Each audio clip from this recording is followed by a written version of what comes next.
You tell us about picking and chopping cotton, and give me a day in the life of a cotton picker. Well, let me tell you about planting and growing the cotton and chopping the cotton first, if I might.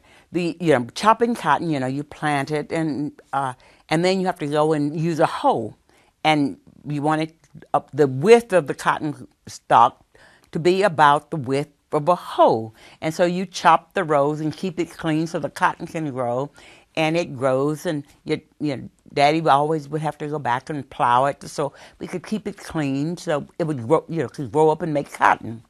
Well, in the fall when it would grow up and make cotton, and you had to go out to pick cotton. Well, you had the bowls, and the bowls would open, and you had to put on a cotton sack, and you would go up and down the rows picking the cotton. And of course, in the beginning, our aim was really to try and get pick 100 pounds of cotton. That was just a great big desire that we had, and we felt very good about that. And then we loaded it. It was weighed and loaded onto a wagon, which my dad took to the cotton gin to get ginned. And of course, that was how we would get money, or my dad would get money. We never got any money.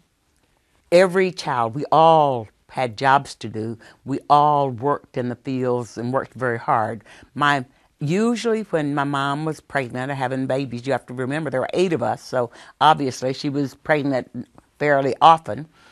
And there were the oldest 4 of us. And when we were old enough to go to the fields, well, they went, and I was, if you will, kind of the little foreman over them, because when my mom had to stay home.